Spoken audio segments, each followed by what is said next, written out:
ஜெபம் பண்ண கடவோம்.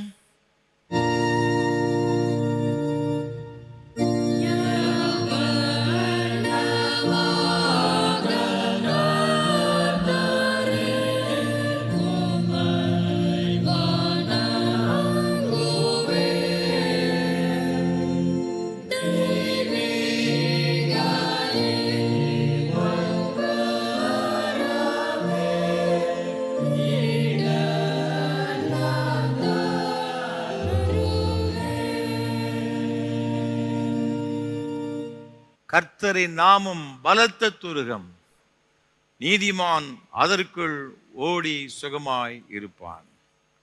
மகா பரிசுத்தமும் அன்பும் கிருபைகளும் நிறைந்த பரலோக பிதாவே, இது ஆசீர்வாதமான மனமகிழ்ச்சி நாளின் காலை திருவிருந்து ஆராதனைக்காக நன்றி செலுத்துகிறோம். ஆண்டவர் தாமே எங்கள் மத்தியிலே எழுந்தருளி உம்முடைய பிரசன்னத்தினால் நிறைத்து அப்பத்தை பிட்கையிலே தம்மை வெளிப்படுத்தி உம்முடைய அன்பினாலும் கிருபையினாலும் எங்கள் ஒவ்வொருவரையும் நிறைத்தருளும்படியாய் ஜெபிக்கிறோம். அப்பா, ஆராதனை முழுவதும் தெய்வீக பிரசன்னத்தினால் எங்கள் நிறைத்து எங்கள் ஆசீர்வதிப்பீராக. இரட்சகர் இயேசு கிறிஸ்துவின் பரிசுத்த நாமத்தில் ஜெபிக்கிறோம் தூய பிதாவே, ஆமென். ஆராதனைக்கு ஆரம்பமாக ஆண்டவருடைய பரிசுத்த நாமத்துக்கு மகிமை உண்டாக கீதம் 242 பாமாலை 187 பாடுவோம்.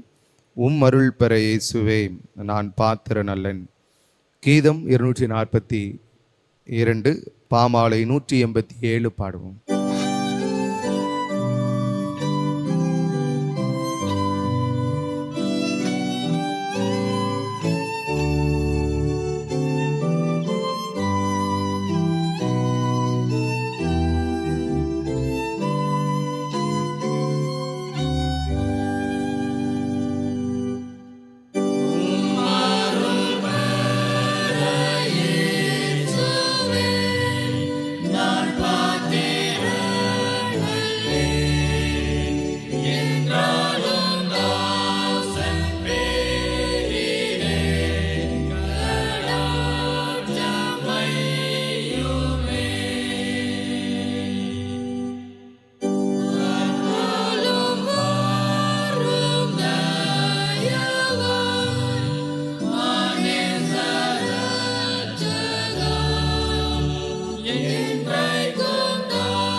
நின்றபடியே பிரார்த்தனை செய்வோமாக.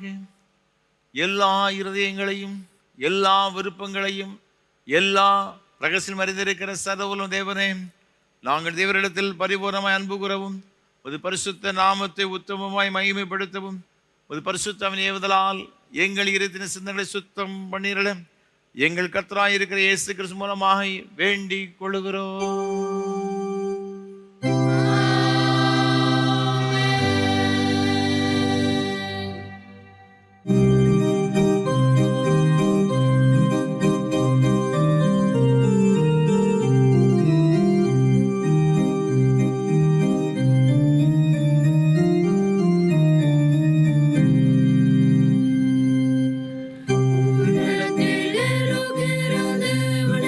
மகிமையும் பூமியிலே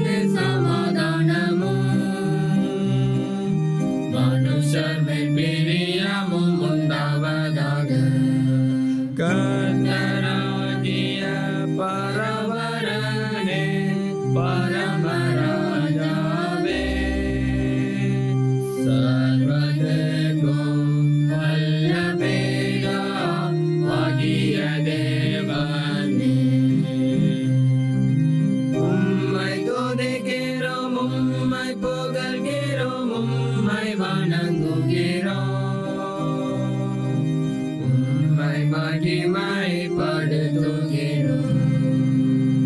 உமது சிறந்த மகிமையின் நிமித்தம் உமக்கு ஸ்தோத்திரம் செலுத்துகிறோம்.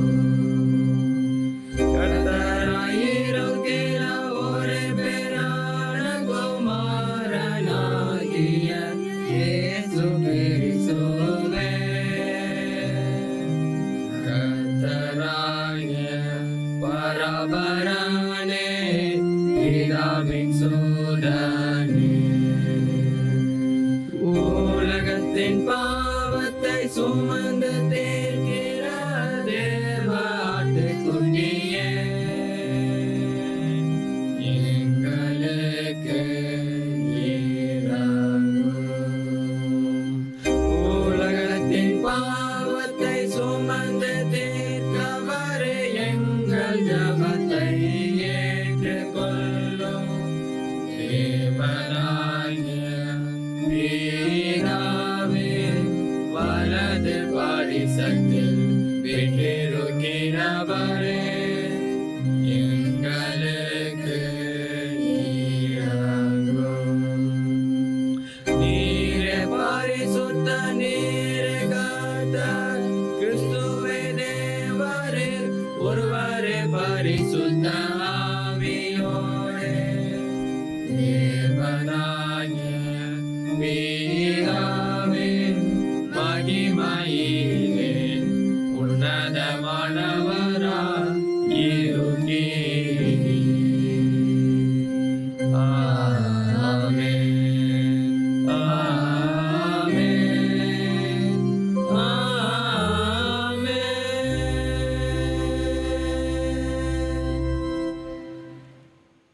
நம்முடைய கர்த்தராயிருக்கிற இயேசு கிறிஸ்துவதாவது நம்முடைய தேவனாகிய கர்த்தர் ஒருவரே கர்த்தர்.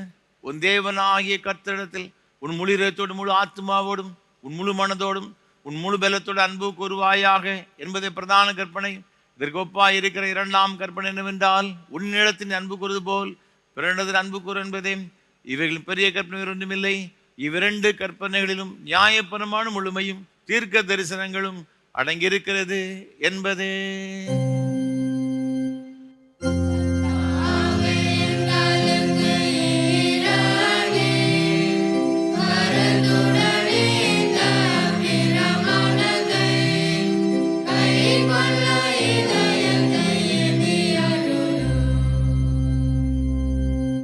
பிரியமானவர்களே, நாம் இப்பொழுது தேவனுடைய மகா பரிசுத்த வசனத்தை கேட்கவும் ஆண்டவருடைய சரீரத்தையும் இரத்தத்தையும் பெற்றுக்கொள்ளவும் இங்கே கூடி வந்திருக்கிறோம். உத்தம மனஸ்தாபத்தோடும் உண்மையான விசுவாசத்தோடும் அவரிடத்தில் கிட்டி சேருவதற்காக தேவனுடைய கிருபையை தேடி முழங்கால் படியிட்டு மௌனமாக நம்மை நாமே சோதித்து அறிவோமாக. உங்கள் பாவங்களை மித்தம் முழு இதயத்தோடு உண்மையாய் மனஸ்தாபப்பட்டு பிறரது அன்பும் சிநேகமாயிருந்து இனி தேவனுடைய கற்பனை கை கொள்வோம் என்று தீர்மானத்திற்கு நீங்கள் நமது ஆண்டவர் இயேசு கிறிஸ்துவின் மூலமாக சர்வ வல்லமை உள்ள கடவுளோடு ஒப்புரவாகும்படி உங்கள் பாவங்களை மனத்தாழ்மையாய் அறிக்கையிடுங்கள். மனதுருக்கத்தின் ஆண்டவரே, மனதுருக்கத்தின் ஆண்டவரே, உமக்கு விரோதமாகவும் உங்கள் சகோதர சகோதரிகளுக்கு விரோதமாகவும் பாவம் செய்தலும் அறிக்கையிடுகிறோம். கிறிஸ்துவின் நாமத்தை சொல்லியும் தீமையை விட்டு விலகவில்லை. இயேசு கிறிஸ்து காட்டிய நீதி வழியில் உம்மை நாங்கள் உண்மையாய் பின்பற்றவில்லை. உம்முடைய விடுதலை அர்ப்பணியில் இவ்வுலகில் மோடு நாங்கள் சேர்ந்து செயலாற்றவில்லை என்று அறிக்கையிடுகிறோம். கிருபை நிறைந்த ஆண்டவரே, உம்முடைய மிகுந்த இரக்கத்தினால் பாவமறையங்களை சுத்திகரியும் உம்முடைய பரிசுத்த ஆவியினால் விடுதலை பெறவும் புது ஜீவன் உள்ளவர்களாய் வாழவும் உம்மோடும் சக மனிதரோடும் சமாதானத்தோடு வாழவும் அருள் புரிந்தருளும். ஆமென். இயேசு கிறிஸ்துவின் மூலமாக நமது ஆண்டவரோட உண்மையை மணந்திருப்பது யாவருக்கும் அருளப்படுகிற கிருபை நிறைந்த தேவசனத்தை கேளுங்கள். வருத்தப்பட்டு பாரம் சுமக்கிறவர்களே, நீங்கள் எல்லாரும் என்னிடத்தில் வாருங்கள், நான் உங்களுக்கு இளைப்பாறுதல் தருவேன். தேவன் தம்முடைய ஒரே பேரான குமாரனை விசுவாசிக்கிறன் எவனோ அவன் கெட்டு போகாமல் நித்திய ஜீவன் அடையும்படிக்கு அவரை தந்தரளி இவ்வளவாய் உலகத்தை அன்பு கூர்ந்தார். பாவிகளை ரட்சிக்க கிறிஸ்து உலகத்தை வந்தார் என்ற வார்த்தை உண்மையும் எல்லா அங்கீகரிப்புக்கும் பாத்திரமானது. நம்முடைய பரமபிதாவாகிய சர்வ வல்லமுள்ள கடவுள் உத்தம மனஸ்தாபத்தோடும் உண்மையான விசுவாசத்தோடும் தமது மனம் திரும்பி தங்களுடைய சகோதரர் சகோதரிகளின் குற்றங்கள் மன்னிக்கிற யாவருக்கும் பாவ மன்னிப்பு அருளி செய்வோம் என்று மிகுந்த இரக்கமாக வாக்குத்தம் செய்திருக்கிறார். அவர் நம்முடைய கர்த்தராக இருக்கிற இயேசு கிறிஸ்து நிமித்தம் உங்களுக்கு இறங்கி உங்கள் பாவங்கள் எல்லாவற்றையும் மன்னித்து அவர்கள் விடுதலையாக்கி சகல நன்மையில் உறுதிப்படுத்தி நிலைநிறுத்தி உங்களை ஜீவகரையில் சேர்ப்பாராக.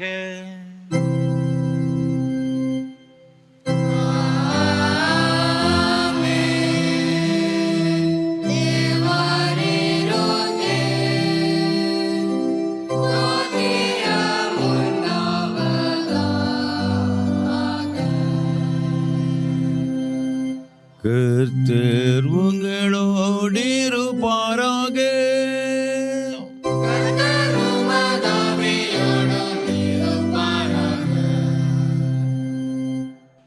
ஜெபம் பண்ண கடவோம். திருத்துவ திருநாள் பின்வரும் 20ஆம் ஞாயிற்றுக்குரிய சுருகு ஜெபம்.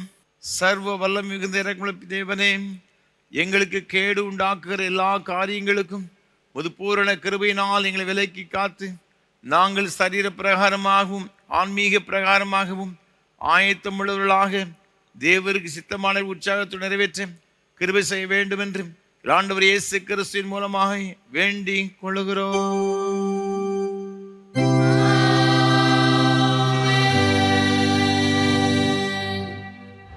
வாசிக்க வேண்டிய நிருப வாக்கியத்திற்கு பதிலாக தெரிந்து கொள்ளப்பட்ட வேத பகுதி உபாகமம் புஸ்தகம் 28ஆம் அதிகாரம் 1ஆம் வசனம் முதல் 10ஆம் வசனம் வரை.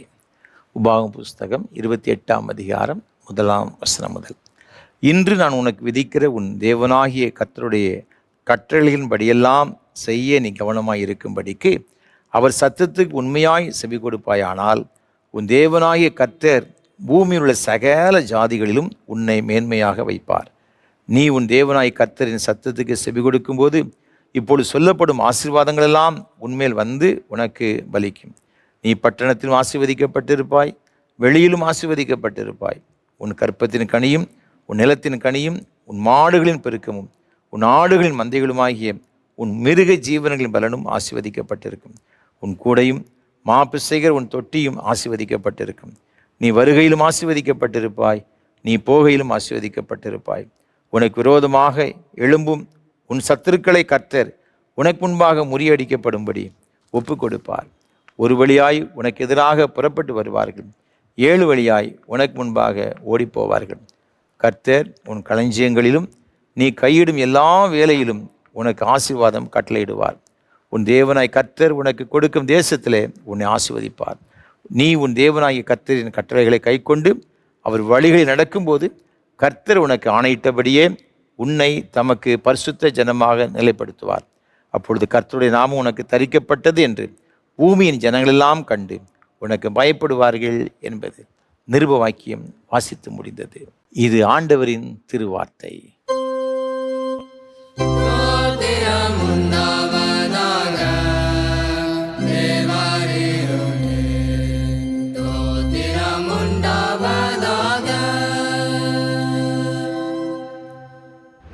பரிசுத்த சுவிசேஷ வாக்கியம் பரிசுத்த மத்தேயு எழுதின சுவிசேஷம் 6ஆம் அதிகாரம் 25ஆம் வசனம் முதல் 34ஆம் வசனம் வரை அடங்கியிருக்கிற தேவனுடைய வார்த்தையை கேளுங்கள்.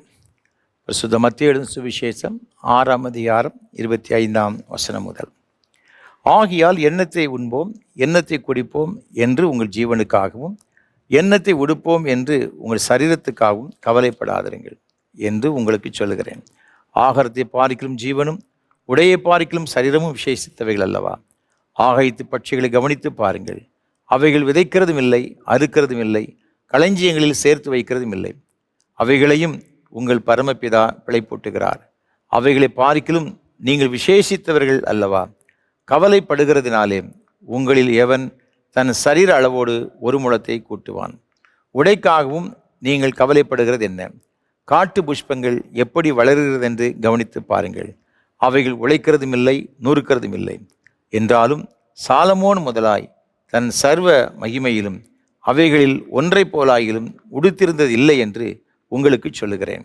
அற்ப விசுவாசிகளே, இன்றைக்கு இருந்து நாளைக்கு அடுப்பிலே போடப்படும் காட்டுப்புல்லுக்கு தேவன் இவ்விதமாக உடுத்துவித்தால் உங்களுக்கு உடுத்துவிப்பது அதிக நிச்சயம் அல்லவா? ஆகையால் எண்ணத்தை உண்போம் எண்ணத்தை குடிப்போம் என்னத்தை உடுப்போம் என்று கவலைப்படாதிருங்கள். இவைகளெல்லாம் அஞ்ஞானிகள் நாடி தேடுகிறார்கள். இவைகளெல்லாம் உங்களுக்கு வேண்டியவைகள் என்று உங்கள் பரமபிதா அறிந்திருக்கிறார். முதலாவது தேவனுடைய ராஜ்யத்தையும் அவருடைய நீதியையும் தேடுங்கள், அப்பொழுது இவைகளெல்லாம் உங்களுக்கு கூட கொடுக்கப்படும்.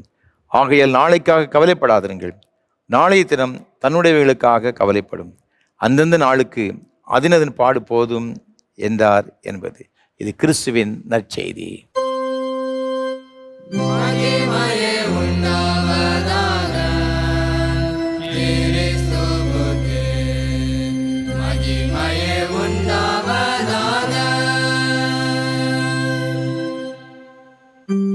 வானத்தையும் பூமியையும்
கர்த்தரும் உலக இரட்சகருமான இயேசு கிறிஸ்துவின் ஈடு இணையற்ற நாமத்தினாலே திருநெல்வேலி திருமணலம் கல்லடைக்குறிச்சி சிஎஸ்ஐ கிறிஸ்து ஆலயத்தின் சார்பாக இந்த ஆராதனை வேளையிலே ஆண்டவரை ஆராதிக்கும்படி வந்திருக்கிற உங்கள் அனைவரையும் அன்போடு கூட வாழ்த்துகிறேன், வரவேற்கிறேன்.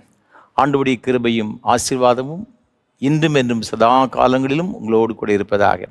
ஒவ்வொரு வாரமும் உங்களோடு கூட சேர்ந்து கர்த்தரை ஆராதிப்பதை நான் மிகுந்த மகிழ்ச்சி அடைகிறேன். கர்த்தரை துதிக்கிறேன், ஸ்தோத்தரிக்கிறேன்.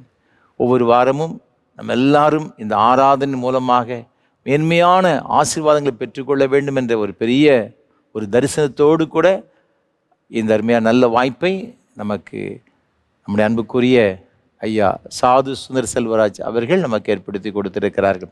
கர்த்தர் தாமே சாது ஐயா அவர்களையும் அவர் செய்து கொண்டு வருகிற ஏஞ்சல் தொலைக்காட்சி ஊழியங்கள் மற்றும் இயேசு ஊழியங்களை அபரிமிதமாய் ஆசீர்வதிப்பாராக. நம்முடைய தனி ஜபங்களிலே, குடும்ப ஜபங்களிலே சாது ஐயா அவர்களுக்காக, அவர்கள் செய்து கொண்டு வர ஊழியங்களுக்காக ஜபிப்போம். ஆண்டவருடைய ஆசீர்வாதங்களை நாம் பெற்றுக்கொள்வோம். இந்த ஆராதனை வேளையை ஒவ்வொரு வாரமும் மிகுந்த ஜபத்தோடும் அதிக பிரயாசத்தோடும் உங்களுக்கு வழங்கி கொண்டு வருகிறோம். உங்களுடைய ஜபங்கள் அதிகமாக எங்களுக்கு தேவை. எனக்காக, என்னோடு கூட இந்த ஊழியத்தில் பங்கெடுத்து கொண்டு வருகிற ஒவ்வொரு கர்த்தருடைய பிள்ளைகளுக்காகவும் விசேஷமாக நீங்கள் ஜெபிக்கும்படியாக உங்களை மிகுந்த அன்போடு நான் கேட்டுக்கொள்கிறேன். ஒவ்வொரு வாரமும் இந்த ஆராதனை வேளையை ஒளிப்பதிவு செய்வதற்கு ஏராளமான தேவைகள் உண்டு. கர்த்தர் உங்கள் உள்ள தேவைன்னு சொன்னால் நீங்கள் தாராளமாக இதை தாங்க முன்வரும்படியாக ஒரு மிகுந்த அன்போடு நான் கேட்டுக்கொள்கிறேன். இந்த ஆராதனை வேளையின் மூலமாக லட்சக்கணக்கான மக்கள், பல நாடுகள் இருக்கிற அருமையான பிள்ளைகள், ஆலயத்திற்கு செல்ல முடியாத சூழ்நிலை இருக்கின்ற பிள்ளைகள், அது மாத்திரமல்ல ஆலயங்களே இல்லாத இருக்கிற கிராமங்கள் இருக்கிற பிள்ளைகளுக்கு இந்த ஆராதனை வேளை மிகுந்த ஆசீர்வாதமாக இருப்பதை எண்ணி நான் கேள்விப்பட்டு நான் ஆண்டவரை துதிக்கிறேன், ஆண்டவரை ஸ்தோத்தரிக்கிறேன், மகிழ்ச்சி அடைகிறேன். நிச்சயமாகவே அதில் உங்களுக்கும் அதில் பங்கு உண்டு. உங்களையும் நிச்சயமாக ஆண்டவர் ஆசீர்வதிப்பார் என்பதில் எந்த விதமான சந்தேகம் கிடையாது. ஆகவே இந்த ஊழியங்களுக்காக நீங்கள் ஜெபியுங்கள். நீங்கள் தாங்க முன் வரும்படியாக உங்களை மிகுந்த அன்போடு நான் கேட்டுக்கொள்கிறேன். இந்த நாளிலும் கூட இந்த ஆராதனை வேளையை நமக்கு தாங்க முன் வந்த காஞ்சிபுரத்தை சார்ந்த ஆண்டோடைய ராஜ்யத்தில் இளைப்பாறி கொண்டிருக்கின்ற அருமையான ஐயா பால் ரேனியஸ் ஐயா அவர்களுக்காக, வாழ்க்கைக்காக ஆண்டவருக்கு நன்றி செலுத்தி, அவருடைய அன்புக்குரிய துணைவியார் மற்றும் தேவனோடு கொடுத்த அருமையான மகனுடைய குடும்பத்தார், மகளுடைய குடும்பத்தார் இந்த ஆராதனை வேளை தாங்க முன் வந்திருக்கிறார்கள். கர்த்தர் தாமே இந்த அருமையான குடும்பத்தை ஆண்டவர் ஆசீர்வதிப்பாராக. அவருடைய அன்புக்குரிய துணைவியார் நம்முடைய ஊழியங்கள் அதிகமாக நேசிக்கின்ற ஒரு அருமையான அம்மா. கர்த்தர் அவளுக்கு நல்ல சுகத்தையும் பலத்தையும் நீடித்த சுகவாழ்வையும் கொடுத்து வழிநடத்துவாராக. அருமையான மகனுடைய குடும்பத்திற்காக, தேவன் அவளுக்கு கொடுத்த அருமையான 2 பிள்ளைகளுக்காக, அதே போல் அவருடைய மகளுடைய குடும்பத்திற்காக, தேவன் கொடுத்த 2 பிள்ளைகளுக்காக கர்த்தரை அதிகமாக துதிக்கிறேன், ஸ்தோத்தரிக்கிறேன். செப்பனியா தீர்க்க தரிசன புஸ்தகம் 3ஆம் அதிகாரம் 15, 20 ஆகிய வசனங்களிலே வேதம் சொல்லுகிறபடியே, இஸ்ரவேலின் ராஜாவாகிய கர்த்தர் உன் நடுவில் இருக்கிறார், இனி தீங்கை காணாதிருப்பாய், பூமியில் உள்ள சகல ஜனங்களுக்குள்ளும் நான் உங்களை கீர்த்தியும் புகழ்ச்சியுமாக வைப்பேன் என்று கர்த்தர் சொல்லுகிறார் என்ற வார்த்தையின்படியே ஆண்டவர் தாமே இந்த பிள்ளைகளை அபரிவிதமாக சந்ததி சந்ததியாக ஆசீர்வதிப்பாராக. அது மாத்திரமல்ல, இந்த ஆராதனை வேளைக்காக பல வகையிலே ஜெபிக்கின்ற உதவி செய்கிறவங்க எல்லாருக்காகவும் ஆண்டவர் துதிக்கிறேன். கர்த்தர் உங்களையும் ஆசீர்வதிப்பாராக. தேவ கிருபை உன் அனைவரோடு கூட எப்பொழுதும் நிலைத்திருப்பதாக. ஆமென்.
தொடர்ந்து கர்த்தர் நம்மோடு கூட பேசும்படியாக நாம் ஜெபம் செய்வோம். நேசிக்கிற நல்ல தகப்பனே, உம்முடைய திருவார்த்தைகளை கேட்க வந்திருக்கிறோம். எங்களோடு கூட பேசும் ஆண்டவரே, இன்றைக்கு நாங்கள் எதை கற்றுக்கொள்ள வேண்டும் என்று எங்கள் ஆண்டவர் விரும்புகிறீரோ அதை நாங்கள் கற்றுக்கொள்ளவும், இப்படி வாழ்க்கையிலே நாங்கள் அபியாசப்படுத்தி மேன்மையான ஆசீர்வாதங்களை நாங்கள் பெற்றுக்கொள்ளவும் கிருபை தாரும். என்னை மறைத்து நீர் வெளிப்படும் ஆண்டவரே. உங்கள் பிரசனத்தினால் உமது ஜனங்களை உமது பிள்ளைகளை நிரப்புவீராக. ஆசீர்வதியும் ஆண்டவரே, ஆசீர்வதியும். எங்கள் ஆண்டவர் இயேசு கிறிஸ்துவின் பரிசுத்த நாமத்தில் ஜெபிக்கிறோம் தூய பிதாவே, ஆமென். மீண்டும் உங்கள் அனைவரையும் அன்போடு கூட வாழ்த்துகிறேன். ஆண்டவருடைய கிருபை உங்களோடு கூட இருப்பதாக. இந்த நாளிலும் கூட நாம் சிந்திக்கும்படியாக நமக்கு கொடுக்கப்பட்டிருக்கின்ற தியான பொருள் வியாபாரத்தில் ஆசீர்வாதம். நம்முடைய வேலைகளில் நாம் செய்கின்ற எல்லா வேலைகளிலும் கர்த்தருடைய ஆசீர்வாதம் பெற்றுக்கொள்ள வேண்டும் என்ற ஒரு தலைப்பிலே நாம் சிந்திக்கும்படியாக அழைக்கப்பட்டிருக்கிறோம். இதற்கு ஆதாரமாக தெரிந்து கொண்ட வேத வசனம் உபாகமம் புஸ்தகம் 28ஆம் அதிகாரம் 8ஆம் வசனம். கர்த்தர் உன் களஞ்சியங்களிலும் நீ கையிடும் எல்லா வேலையிலும் உனக்கு ஆசீர்வாதம் கட்டளையிடுவார். உன் தேவனாகிய கர்த்தர் உனக்கு கொடுக்கும் தேசத்திலே உன்னை ஆசீர்வதிப்பார். வேதம் மிக அழகாக சொல்லுகிறது, கர்த்தர் உன் களஞ்சியங்களில் நீ கையிடும் எல்லா வேலைகள், உன் தேவனாய் கர்த்தர் உனக்கு கொடுக்கும் தேசம். இது மூன்றிலும் ஆண்டவருடைய ஆசீர்வாதம் நிறைவாக இருக்குமா? வேத வசனம் சொல்லுகிறது எண்ணாகமம் 24:1 இஸ்ரவேலை ஆசீர்வதிப்பதே கர்த்தருக்கு பிரியம். இன்றைக்கு நீங்களும் நானும் ஆவிக்குரிய இஸ்ரவேலராக, ஆண்டவருடைய பிள்ளைகள் அனைவரும் இஸ்ரவேலர்கள் தான். நம்மை ஆசீர்வதிப்பது தான் ஆண்டவருக்கு பிரியம். நம்முடைய கைகளின் பிரயாசங்களில் ஆசீர்வாதம். 128ஆம் சங்கீதத்தை வாசித்து பார்க்கும் பொழுது, உன் கைகளின் பிரயாசத்தை நீ சாப்பிடுவாய், உனக்கு பாக்கியமும் நன்மையும் உண்டாயிருக்கும். நாம் வாழுகின்ற இந்த வாழ்க்கையில் ஒரு மனிதனுக்கு அவருடைய பிரயாசங்கள் ஆசீர்வாதமாக இருக்கணும். அது ஒரு மிக மிக முக்கியமான ஒரு காரியம். நம்முடைய குடும்ப வாழ்விலே, நம்முடைய தனிப்பட்ட வாழ்விலே, நம்முடைய பிரயாசங்கள், நாம் செய்கிற வேலைகளில் ஒரு ஆசீர்வாதம் இருந்தால் மாத்திரம்தான் நம்முடைய குடும்ப ஆசீர்வாதமாக இருக்கும், சமாதானமாக இருக்கும், எல்லாம் இருக்கும். பார்த்து கிடைக்க ஆண்டவர் நம்மை ஆசீர்வதிக்க விரும்புகிறார். இந்த ஆசீர்வாதத்தை பெற்றுக்கொள்ள என்ன செய்ய வேண்டும்? இது உபாகமம் 28ஆம் அதிகாரத்தில் நீங்கள் முதல் 14 வசனம் வரை நீங்கள் வாசித்து பார்க்கும் பொழுது ஏராளமான ஆசீர்வாதங்களை இங்கு சொல்லப்பட்டிருக்கிறது. அந்த ஆசீர்வாதங்களை நாம் பெற்றுக்கொள்வதற்கு ஆண்டவர் முதல்ல அவர் சொல்கிற ஒரு காரியம் என்ன அப்படின்னு பார்த்தீங்கன்னா, இந்த முதலாம் வசனம் சொல்லுகிறது, இன்று நான் உனக்கு விதிக்கிற உன் தேவனாகிய கர்த்தருடைய கட்டளைகளின்படியெல்லாம் செய்ய நீ கவனமாய் இருக்கும்படிக்கு அவர் சத்தத்துக்கு உண்மையாய் செவி கொடுப்பாயானால் உன் தேவனாகிய கர்த்தர் பூமியில் உள்ள சகல ஜாதிகளிலும் உன்னை மேன்மையாக வைப்பார் என்று சொல்லப்பட்டிருக்கு. அதற்கு அடுத்த வசனத்தை பாருங்க, 28:2 உபாகமத்தில், இப்பொழுது சொல்லப்படும் ஆசீர்வாதங்களெல்லாம் உன்மேல் வந்து உனக்கு பலிக்கும். ஆண்டவருடைய கட்டளைகளின்படி, அவருடைய வார்த்தையின்படி நாம் உண்மையாய் நடக்கும் பொழுது இப்பொழுது சொல்லப்படுகிற எல்லா ஆசீர்வாதங்களும், அது வசனம் என்ன சொல்கிறது பாருங்க, உன்மேல் வந்து உனக்கு பலிக்கும். நம்ம மேலே வந்து அது பலிக்குமா? ஆண்டவர் எவ்வளவு பெரிய ஒரு ஆசீர்வாதத்தை கொடுக்க விருப்பம் கொண்டிருக்கிறார். அதற்கு அவர் எதிர்பார்க்கிற ஒன்னே ஒன்று, நான் உன்னை ஆசீர்வதிக்க வேண்டும் என்று சொன்னால் நான் சொல்கிறபடி நீ என்ன செய். இப்பொழுதுமே நம்முடைய இயல்பு என்ன? நாம் ஒரு இடத்தில் ஏதாவது ஒன்று பெற்றுக்கொள்ள வேண்டும் என்று விரும்பினால் அவர் சொன்னபடி செய்தாதான் நம்ம அதை பெற்றுக்கொள்ள முடியும். ஆண்டவர் அதை தாங்க சொல்கிறாரு, நான் உனக்கு என்ன சொல்லுகிறேனோ அதுபடி செய், நான் உன்னை ஆசீர்வதிப்பேன். அப்போ இந்த ஆசீர்வாதத்தை பெற்றுக்கொள்வதற்கு ஆண்டவர் வேதத்தில் நமக்கு என்ன ஆலோசனைகளை கொடுக்கிறாரு? வேதத்தில் வாசித்து பார்க்கும் பொழுது பிரசங்கியின் புஸ்தகத்தில் 9ஆம் அதிகாரம் 10ஆம் வசனம் சொல்லுகிறது, செய்யும்படி உன் கைக்கு நேரிடுகிறது எதுவோ அதை உன் பலத்தோடு செய். உனக்கு என்ன ஒரு காரியத்தை செய்யும்படியாக உனக்கு நியமிக்கப்பட்டிருக்கிறதோ, நேரிடுகிற அதை உன் முழு பலத்தோடு. அதாவது ஆண்டவர் நமக்கு என்ன சொல்லுகிறார்னு பார்த்தீங்கன்னா, நாம் செய்கிற வேலைகளில் நாம் செய்கிற தொழிலாக இருந்தாலும் சரி, எதுவாக இருந்தாலும் நாம் கடினமாக உழைக்க வேண்டும். Hard work. சோம்பேறிகளை தேவன் என்ன செய்ய மாட்டாங்கன்னா ஆண்டவர் விரும்ப மாட்டார். நீங்கள் நீதிமொழியின் புஸ்தகத்தில் வாசித்து பார்க்கும் பொழுது 13ஆம் அதிகாரத்தில் பாருங்க, இங்கு 4ஆம் வசனம் இவ்வாறாக சொல்லுகிறது, சோம்பேறியுடைய ஆத்துமா விரும்பியும் ஒன்றும் பெறாது, ஜாக்கிரதை உள்ளவனுடைய ஆத்துமாவோ புஷ்டியாகும். அதே போல் 12ஆம் அதிகாரம் 27ஆம் வசனத்தை பாருங்க, சோம்பேறி தான் வேட்டையாடி பிடித்ததை சமைப்பதில்லை, ஜாக்கிரதை உள்ளவனுடைய பொருளோ அருமையானது. அவன் விரும்பியும் அவன் என்ன செய்ய மாட்டான், ஒன்றையும் அவன் பெற்றுக்கொள்ள மாட்டான். அவன் வேட்டையாடி பிடித்தது கூட என்ன செய்ய மாட்டான் அப்படின்னு பார்த்தீங்கன்னா சமைப்பதில்லை என்று சொல்லப்பட்டிருக்கிறது. இது சோம்பேறி பிசாசுடைய தொழில் கூடம் என்று சொல்லுவார்கள். ஆண்டவர் நம்மை ஆசீர்வதிக்க விரும்புன்னு சொன்னால் நம்ம ரொம்ப ஹார்ட் ஒர்க் பண்ணணும், கடினமாக உழைக்கணுங்க. சும்மாவே இருந்துட்டு ஆண்டவர் தருவார் தருவார் தருவார் அப்படின்னு இருக்க முடியாது. நம்ம சொல்லுவோம் வெறுங்கை முளம் போடுமா அப்படின்னு சொல்லுவோம். பார்த்துக்கிடுங்க, ஆண்டவர் நம்மை ஆசீர்வதிக்க வேண்டும் என்று சொன்னால் நாம் என்ன செய்ய வேண்டும் என்று சொன்னாலும் கடினமாக நம்ம செய்கிற வேலைகளை ரொம்ப ஜாக்கிரதையாக ரொம்ப சின்சியராக நம்ம செய்யணுமா. நீதிமொழி 21ஆம் அதிகாரத்தில் நீங்கள் வாசி பார்க்கும் பொழுது 5ஆம் வசனம் சொல்லுகிறது, ஜாக்கிரதை உள்ளவனுடைய நினைவுகள் செல்வத்துக்கு. நம்ம ஒரு வேலை செய்தோம்னா அதில் ரொம்ப ஜாக்கிரதையாக ரொம்ப சின்சியராக ரொம்ப கடினமாக நம்ம உழைச்சி அதில் ரொம்ப இதாக இருக்கும்பொழுது மாத்திரம்தான் அது நமக்கு செல்வத்தை என்ன செய்கிறதா கொண்டு வருகிறது. அன்பான ஆண்டுடைய பிள்ளைகளே, முதல்ல நம்ம சுறுசுறுப்புள்ளவர்களாக இருக்க வேண்டும், கடினமாக உழைக்கணும். ஆதியாகமம் புஸ்தகத்தில் 26ஆம் அதிகாரத்தில் பார்க்கும் பொழுது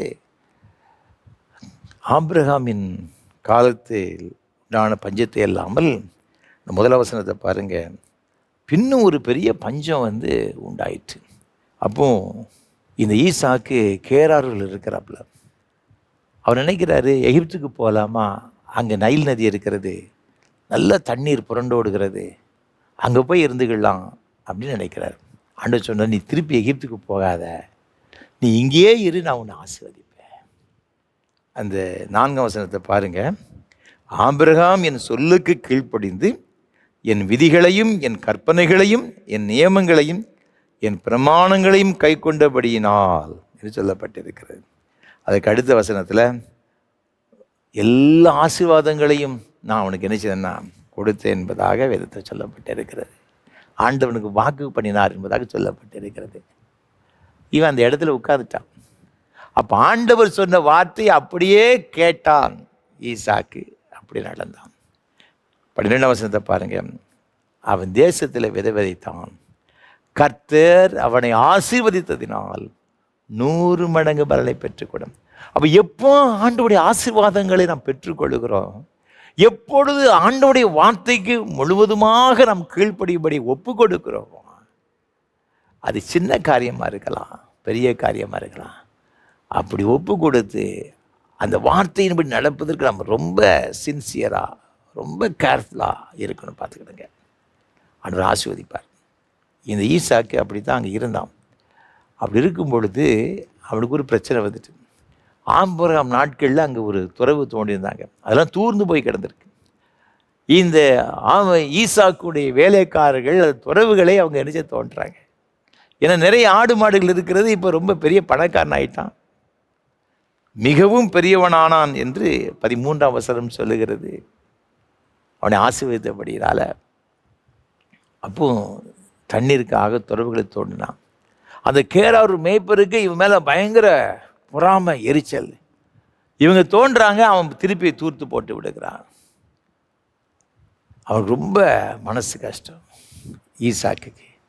அவன் என்ன செய்த, திருப்பி நீங்கள் அந்த தொடர்ந்து நீங்கள் அந்த வேதத்தை வாசித்து பார்க்கும் பொழுது நீங்கள் 26ஆம் அதிகாரமாக ஆதியாகமம் புஸ்தகத்தில் 18ஆம் வசனம் சொல்லுகிறது, தன் தகப்பனாகிய ஆபிரகாமின் நாட்கள் வெட்டினவைகளும் ஆபிரகாம் மரித்த பின் பெலிஸ்தர் தூர்த்து போட்டவைகளுமான துறவுகளை மறுபடியும் தோண்டி தன் தகப்பன் அவைகளுக்கு இட்டிருந்த பேரின்படியே அவைகளுக்கு பேரிட்டான். ஈசாக்குடைய வேலைக்காரர் பள்ளத்தாக்கில் வெட்டி அங்கே சுரக்கும் நீரூற்றை கண்டார்கள். கேரர் மேய்ப்பர் வர்றாங்க, வாக்குவாதம் பண்ணுறாங்க. இது என்னுடையது என்று சொல்கிறாங்க. அவர்களால் அதை பயன்படுத்த முடியவில்லை. இந்த ஈசாக்கு சோர்ந்து போய்விடவில்லை. அந்த இடத்திற்கு இயேசுக்கு என்று பெயர் இடுகிறார்கள். மீண்டும் இன்னொரு இடத்துக்கு வர்றான். அங்கேயும் இதே போல் நினைச்சுதாருன்னா துறவுகளை தோன்றான். அதற்கு சித்னா என்று பெயர். அங்கேயும் வந்து வாக்குவாதம் பண்ணுறாங்க. இப்படி தோண்டுகிற இடத்துலெல்லாம் அவனுக்கு இடைஞ்சல். இவன் அப்படியே தன்னுடைய உழைப்பை நிறுத்தி விடவில்லை. எப்படியாயிலும் அவனுக்கு தண்ணீர் தேவை, துறவுகள் மூலமாய் தண்ணீர் தேவை. கஷ்டப்பட்டு தோன்றான். கேரார் மேய்ப்பர் வாக்குவாதம் பண்ணி தூர்த்து போட்டுறாங்க. எவ்வளோ கஷ்டமாக இருக்கும் பாருங்கள். 2 முறை அப்படி செய்து விட்டார்கள். இனி அப்படி தான் செய்வார்னு சொல்லி அப்படி இருந்து விடவில்லை. மீண்டும் ஒரு இடத்துக்கு வருகிறான். நீங்கள் தொடர்ந்து வாசித்து பார்க்கும் பொழுது 22ஆம் வசனம் சொல்லுகிறது, பின்பு அவ்விடம் விட்டு பெயர்ந்து போய் வேறொரு துறவை வெட்டினான். அதை குறித்து அவர் வாக்குவாதம் பண்ணவில்லை. அப்பொழுது அவன், நாம் தேசத்தில் பழுகும்படிக்கு இப்பொழுது கர்த்தர் நமக்கு இடம் உண்டாக்கினார் என்று சொல்லி அதற்கு ரெகபோத் என்று பெயரிட்டான். ரெகபோத் என்று சொன்னார் ஆண்டவர் விருத்தி அடைய செய்கிறார். அன்பான ஆண்டுடைய பிள்ளைகளே, இந்த ஈசாக்கு அப்படியே நின்று விடவில்லை. அவன் உழைப்பை மிகவும் ரொம்ப கடின ஒரு உழைப்பாளியாக இருக்கின்றதாக பார்க்கிறோம். ஏன் அதே போல் நீங்கள் யாக்கோபு பாருங்க. அவன் கானான் தேசத்திலிருந்து பதானாரம் போகிறான். லாபானுடைய வீட்டுக்கு செல்லுகிறான். அவனுடைய சொந்த தாய் மாமன். முதல்ல போன உடனே அவனுக்கு ஏமாற்றம். அவன் ராகேலை விரும்பினான். லேயாளை கொடுத்தார்கள். ஆனால் வேறு வழி இல்லை. 20 வருஷம் அவன் இந்த இடத்துல இருந்து ஆடுகளை மேய்த்து கொண்டு இருக்கின்றதை பார்க்கிறான். அவன் எவ்வளவோ கஷ்டப்பட்டு தான் உழைக்கிறாங்க. 2 மனைவிகளுக்காக 14 வருஷம் கஷ்டப்பட்டு உழைச்சிருக்கிறான். பிறகு இவனுக்கு எதுவுமே கிடையாது. இவனுடைய சம்பாத்தியத்திற்காக மீண்டும் ஒரு 6 வருஷம் உழைக்கும்படியாக லாபம் சொல்கிறான். இரவு பகலாக அவன் சொல்கிறான், நான் நைட்டில் எனக்கு தூக்கம் கிடையாது. நைட்டில் பனி, பகலில் உஷ்ணம். சில வேளைகளில் இந்த ஆட்டை ஏதாவது திருடி கொண்டு போயிடும், ஏதாவது காட்டு விலங்குகள் கொண்டு போயிடும். நான் பின்னாலே போய் அதை பிடிக்கணும், நான் அதை காப்பாற்றணும். ரொம்ப கஷ்டப்பட்டுருக்கிறாங்க. அதனால தான் தேவன் ஆசீர்வதித்திருக்கிறார். அவன் சொல்கிற 31ஆம் அதிகாரத்தில் ஆதியாகமம் புஸ்தகத்தில் 6ஆம் வசனத்தில், என்னால் என்ற மட்டும் நான் உங்கள் தகப்பனுக்கு ஊழியம் செய்தேன் என்று நீங்கள் அறிந்திருக்கிறீர்கள்.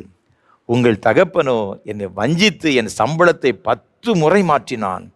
ஆனாலும் அவன் எனக்கு தீங்கு செய்ய தேவன் அவனுக்கு இடம் கொடுக்கவில்லை. நான் உண்மையாக கடினமாக உழைக்கும் பொழுது ஒருவேளை நமக்கு எதிராக பல வகையான தீங்குகள் வந்தாலும் கூட தேவன் அவைகள் எல்லாவற்றிலிருந்து நம்மை காத்து கொள்வதற்கு அவர் வல்லமையுடையவராயிருக்கிறார். யாக்கோபு சொல்றான், ஆனாலும் கூட அவன் எனக்கு தீங்கு செய்யும்படியாக கர்த்தர் அவனுக்கு இடம் கொடுக்கவில்லை. நீங்க உண்மையாய் கர்த்தருக்கு முன்பாக நீங்க கடினமாய் உழைக்கும் பொழுது, மிகவும் சின்சியரா ஜாக்கிரதையாக உங்களுடைய வேலைகளில் இருக்கும் பொழுது தேவனுடைய ஆசீர்வாதங்களை நீங்கள் பெற்றுக்கொள்ளலாம். அன்பானவர்களே, அதில் சந்தேகமே கிடையாது. அவருக்கு தேவை உழைக்கிறவர்கள், கடினமாய் உழைக்கிறவர்கள். அதுதான் அவங்களுக்கு தேவை. 5 தாலந்து 2 தாலந்து 1 தாலந்து கொடுத்தார். யாரை ஆண்டவர் அப்ரிஷியேட் பண்ணாரு? 5 தாலந்தை 10 தாலந்தாவை மாற்றினவனுக்கு தான் ஆண்டவர் மேலும் என்ன செய்தார்னா அதிகமான ரிவார்டு கொடுக்கிறதாக வேதத்திலே பார்க்கிறார். அப்போ நாம் உழைக்க வேண்டும் என்று விரும்புகிறார். 1 தாலந்தை வாங்கினவன் நிலத்தை தோண்டி புதைத்து வைத்து விட்டார். சோம்பேறியும் பொல்லாதுமான ஊழியக்காரன் என்று சொல்லுகிறதை பார்க்கிறார். தேவன் நமக்கு கொடுத்திருக்கின்ற வேலையில், தேவன் நமக்கு கொடுத்திருக்கிற பொறுப்புகளில் நாம் அதை கடினமாக உழைக்கணும். அதில் நான் ரொம்ப சின்சியராக இருக்கணும். அதை நம்ம ரொம்ப கேர்ஃபுல்லாக நான் இருக்கும் பொழுது நிச்சயமாகவே ஆண்டவருடைய ஆசீர்வாதங்களை நாம் பெற்றுக்கொள்வோம் என்பதில் எந்த விதமான சந்தேகம் கிடையாது. ஒரு அருமையான ஒரு மனிதனை குறித்து நான் வாசித்தேன். அமெரிக்க தேசத்தில் ஜார்ஜியாவில் பிறந்த ஒரு அருமையான ஒரு நபர், ட்ரூட் கேத்தி என்ற அருமையான ஒரு சகோதரர். அவரை குறித்து நான் படித்து ரொம்ப ஆச்சரியப்பட்டேன். 1921 அவர் பிறந்தார். அவருடைய குடும்பம் மிகவும் கஷ்டப்பட்ட ஒரு குடும்பம். தன்னுடைய குடும்பத்தை, அவருடைய பெற்றோர்கள் மிகவும் ஏழைகள். அவருடைய வாலிப வயதில் அந்த குடும்பத்திற்கு சம்பாத்தியம் பண்ணுவதற்காக எந்த ஒரு வேலையும் இல்லை அவருக்கு. அங்கே ஒவ்வொரு இடமாக அலைந்து கோகோலா அந்த பாட்டிலை அங்கங்கே கிடக்கிறதெல்லாம் பிறக்கி எடுத்து அதை விற்று வைத்து பசியை போக்கி கொண்டிருந்தார்கள். 2ஆம் உலகப் போர் நடந்த சமயங்கள் 1945-46 அது முடிந்த பிறகு இவர் என்ன செய்தார்னு பார்த்தீங்கன்னா, இப்படி ஒவ்வொரு நாள் இந்த பாட்டில் பிறக்கி பிறக்கி பிறக்கி நம்முடைய குடும்பத்தை, பெற்றோர்களை நம்மால் போஷிக்க முடியலை. ஒரு சின்ன ஒரு கடை ஒன்று ஆரம்பிப்போம் அப்படின்ட்டு ஒரு ஹோட்டல் ஒன்று ஆரம்பித்தார். அந்த ஹோட்டலில் அவர் ஒரு அருமையான ஒரு உணவு ஒன்றை அவர் அறிமுகப்படுத்த, சிக் ஃபிலே என்று சொல்லப்பட்ட ஒரு உணவு.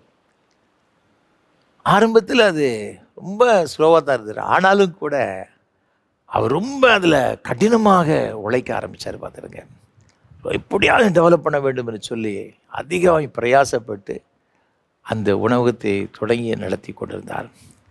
ஆனால் அவருடைய வாழ்க்கையில் அவர் செய்த ஒரு மிக முக்கியமான ஒரு காரியம்னு பார்த்தீங்கன்னா, தினமும் ஜெபம் பண்ணுவார். பார்த்துக்கிடுங்க, ஆண்டவருடைய சமூகத்தில் ஜெபம் பண்ணுவார். ஆண்டவரே, என்னுடைய உழைப்பை நீர் ஆசீர்வதிக்கணும்.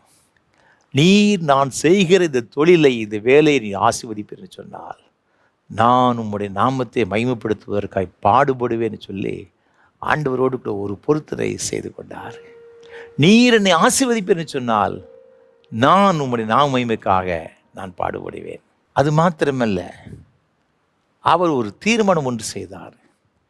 என்ன ஆனாலும் சரி, ஞாயிற்றுக்கிழமை அது கர்த்தருடைய நாள், நான் கடை திறக்கக்கூடாது. யாத்திராகமம் புஸ்தகம் 20ஆம் அதிகாரம் 8, 9, 10 ஆகிய வசனங்களை அவர் கெட்டியாக பிடித்து கொண்டார். ஓய்வு நாளை பரிசுத்தமாய் ஆசரிக்க நினைப்பாயாக. 6 நாளும் நீ வேலை செய்து உன் கிரியைகளெல்லாம் நடப்பிப்பாயாக. 7ஆம் நாளோ உன் தேவனாகிய கர்த்தருடைய ஓய்வு நாள். அதில் நீயே ஆனாலும், உன் குமாரன் ஆனாலும், உன் குமாரத்தி ஆனாலும், உன் வேலைக்காரன் ஆனாலும், உன் வேலைக்காரி ஆனாலும், உன் மிருக ஜீவன் ஆனாலும், உன் வாசஸ்தலங்கள் இருக்கிற அந்நியன் ஆனாலும் யாதொரு வேலையும் செய்ய வேண்டாம் என்று இங்கே வேதத்தில் சொல்லப்பட்டிருக்கு. ஆகவே இவன் எல்லாருக்கும் விடுமுறை, அவருடைய வேலைக்காரர்களுக்கு முதற்கொண்டு விடுமுறை. நம்ம பொதுவாக என்ன நினைப்போம், சண்டே தான் எல்லோரும் என்ன செய்வாங்கன்னா ஹோட்டலுக்கு வருவாங்க, ரிலாக்ஸாக இருந்து நினச்சவாங்கன்னா அன்றைக்கி தான் சாப்பிடுவாங்க. ஃபேமிலியாக உட்காந்து எல்லாம் ஹோட்டலுக்கு அன்றைக்கி நிறைய சேல்ஸ் என்ன செய்யணும் நடக்கும் பாருங்க. ஆனால் இவர் எடுத்த தீர்மானம், சண்டே நான் நினச்ச மாட்டேன், நடத்த மாட்டேன். 6 நாளும் கடினமாக உழைத்தார். 7ஆம் நாள் அது கர்த்தருடைய நாள் என்று சொல்லி கர்த்தருக்கென்று அவர் கர்த்தருடைய நாம் மகிமைக்கென்று அவர் பாடுபட்டார், பிரயாசப்பட்டார். ஆண்டவர் அவர் செய்த காரியத்தை நினைவு கூர்ந்தார். அவருடைய உழைப்பை கர்த்தர் ஆசீர்வதித்தார். இன்றைக்கும் புகழ்பெற்ற ஒரு நிறுவனமாக அவருடைய நிறுவனம் இருக்கிறது. அவர் மிகப்பெரிய கோடீஸ்வரராக தேவன் அவரை ஆசீர்வதித்தார். நீதிமொழிகள் 10ஆம் அதிகாரம் 22ஆம் வசனம் சொல்கிறது, கர்த்தருடைய ஆசீர்வாதமே ஐஸ்வர்யத்தை தரும். அதனோடு அவர் வேதனை கோட்டார்.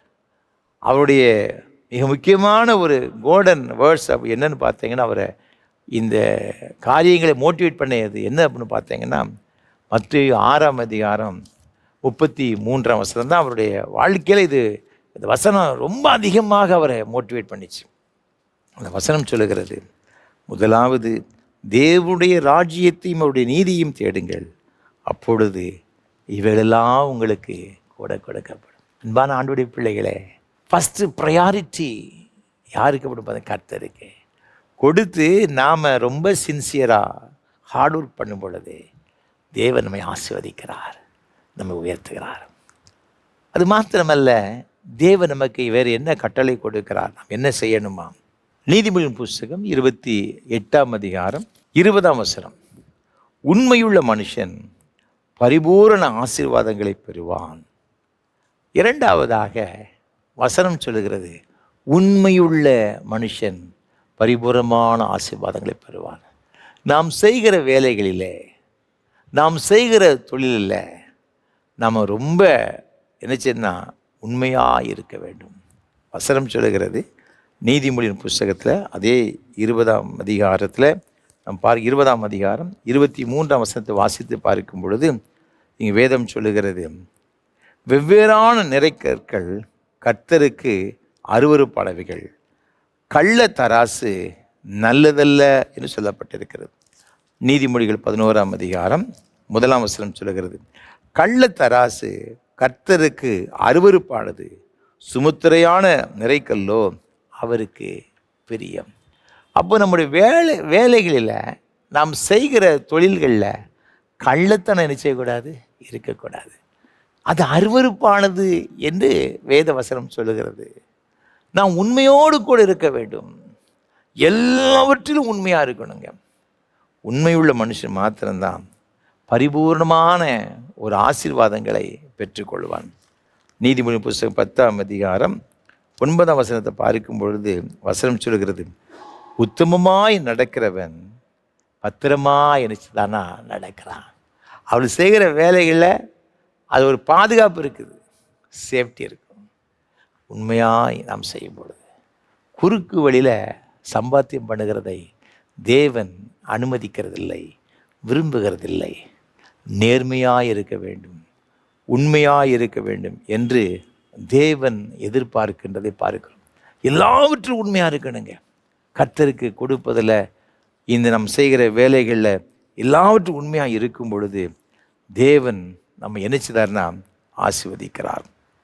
இன்றைக்கு நம்முடைய வாழ்க்கை, நம்ம எல்லாவற்றிலும் நாம் உண்மையாக இருக்கிறோமா என்று நாம் சிந்தித்து பார்க்க வேண்டும்.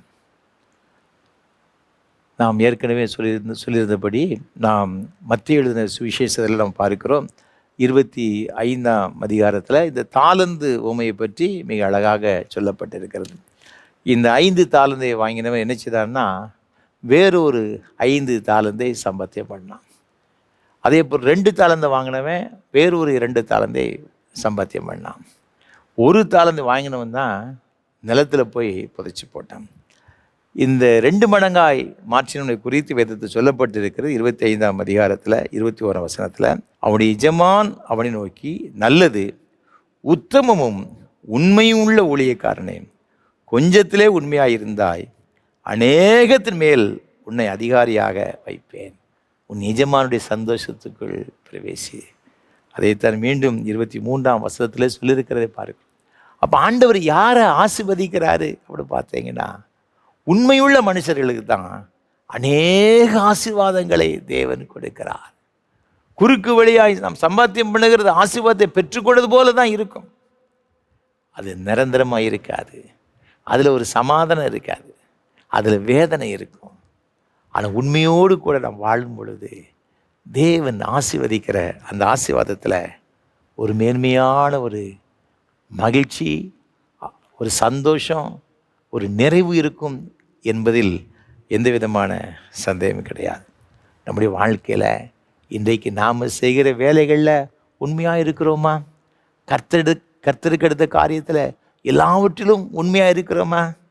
யோசித்து பார்க்கணும். நேர்மையின் மன்னன் என்று அழைக்கப்பட்ட அமெரிக்க தேசத்துடைய பிரசித்தி பெற்ற அதிபர் தான் ஆபிரகாம் லிங்கன். அப்படி ஆரம்ப காலத்தில் ஒரு சின்ன கடையில் வேலை பார்த்து கொண்டு வந்தார். கடையில் ஒரு வேலைக்காரரை போல தான் அவர் இருந்து வேலை செய்து கொண்டு இருந்தார். அப்பொழுது ஒரு கஸ்டமர் வந்தார். வந்த பொழுது சில பொருட்கள் எல்லாம் கொடுத்தாங்க. எல்லாத்துக்கும் கணக்கு போட்டு காசை வாங்கிட்டார். அந்த கஸ்டமர் இவர் கேட்ட ஆபிரகாம் நீங்கள் கேட்ட காசை கொடுத்துட்டு அவர் வீட்டுக்கு போயிட்டார். திருப்பி அவர் ரீசெக் பண்ணுறாரு. பண்ணும் பொழுது கணக்கு பார்க்கும் பொழுது இப்போ 500 பொருள் இருக்கிறது வைத்துக்கொள்ளுங்களேன். இவர் 700 என்ன செய்தான வாங்கி விட்டார். எக்ஸ்ட்ரா 200 தெரியாமல் என்ன செய்த வாங்கிட்டார்.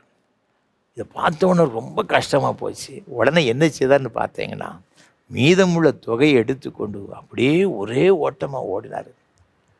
ரொம்ப தூரம் போய் அவர் எங்கேயோ போயிட்டார். தேடி பிடிச்சி கண்டுபிடிச்சி அந்த மிச்ச காசை கையில் கொடுத்த பிறகு தான் அவருக்கு நிம்மதி வந்துச்சான்.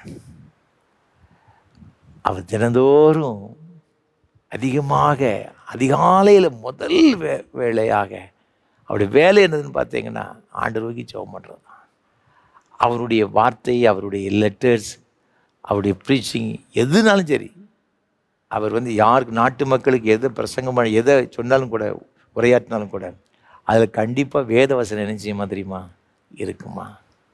இன்றைக்கு அமெரிக்க அதிபர்கள் ஆபிரகாம் லிங்கன் பயன்படுத்துகிற அந்த வேத புத்தகர் மீது தான் என்ன செய்தாங்கன்னா அவர் உறுதிமொழி எடுத்துக்கொள்கிறதை நாம் அறிந்திருக்கிறோம். ஏன் சொல்லனா, அவர் அந்த அளவிற்கு நேர்மை இருந்தபடினால தான் சாதாரணமான ஒரு மனிதன், கஷ்டப்பட்ட ஒரு குடும்பத்தை சார்ந்தவரை தேவர் தேசத்துக்கு அதிபராக உயர்த்தினார். அவர் ஒரு சிறந்த ஒரு அதிபர். இன்றைக்கு எல்லாராலும் புகழப்படுகின்ற ஒரு அதிபராக ஆபிரகாம் லிங்கன் இருந்தார். உண்மையுள்ள மனுஷன் பரிபூர்ணமான ஆசீர்வாதங்களை பெற்றுக்கொள்கிறான். ஆகவே தான் நீதிமொழி புஸ்தகம் 20ஆம் அதிகாரத்தில் அழகாக சொல்லுகிறது. 7ஆம் வசனத்தில், நீதிமான் தன் உத்தமத்திலே நடக்கிறான், அவனுக்கு பிறகு அவன் பிள்ளைகளும் பாக்கியவான்களாய் இருப்பார்கள். நாம் உண்மையாக உத்தமமாய் நாம் நடக்கும் பொழுது நாம் மாத்திரம் கிடையாது, நம்ம சந்ததிகளும் என்ன செய்யுதுன்னா ஆசீர்வாதமாக இருக்கிறது. ஆசீர்வாதத்தை பெற்றுக்கொள்வதற்கு கடினமாக நம்ம உழைக்கணும். அது மாத்திரமல்ல, ஆண்டவர் எதிர்பார்க்கிறது என்ன அப்படின்னு பார்த்தீங்கன்னா, நம்ம அதில் ரொம்ப உண்மையாக இருக்க வேண்டும் என்று தேவன் எதிர்பார்க்கிறார். 3ஆவதாக, ஆண்டவருடைய ஆசீர்வாதங்களை பெற்றுக்கொள்வதற்கு நாம் என்ன செய்ய வேண்டும்? மல்கியா தீர்க்கதரிசியின் புஸ்தகம் 3ஆம் அதிகாரம் 10ஆம் வசனம், என் ஆலயத்தில் ஆகாரம் உண்டாயிருக்கும்படி தசம பாகங்களை எல்லாம் பண்டசாலையிலே கொண்டு வாருங்கள். அப்பொழுது நான் வானத்தின் பலகணிகளை திறந்து இடங்கொள்ளாமல் போக மட்டும் உங்கள் மேல் ஆசீர்வாதத்தை வர்ஷிக்க மாட்டேனோ என்று அதனால் என்னை சோதித்து பாருங்கள் என்று சேனைகளின் கர்த்தர் சொல்லுகிறார். அன்பான ஆண்டவருடைய பிள்ளைகளே, ஆண்டவர் நம்முடைய எதிர்பார்க்கிறது என்ன அப்படின்னு பார்த்தீங்கன்னா, தேவன் தந்திருக்கிற ஆசீர்வாதங்களை நம்ம கர்த்தருக்கென்று நாம் என்ன செய்யணும் கொடுக்கணும். அது மாத்திரமல்ல, ஏழைகளுக்கும் கொடுக்க வேண்டும். இந்த சிறியரில் ஒருவனுக்கு நீங்கள் எதை செய்தீர்களோ அதை எனக்கே செய்தீர்கள் என்று ஆண்டவர் சொல்லியிருக்கிறார்.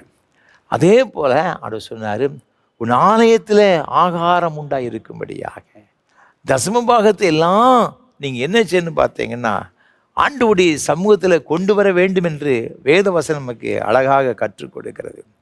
அன்பான ஆண்டவருடைய பிள்ளைகளே, நம்முடைய வாழ்க்கையில் நாம் ஆண்டவருடைய சமூகத்தில் காணிக்கை கொடுப்பதில் நாம் இப்படிப்பட்டவளாக இருக்கிறோம்.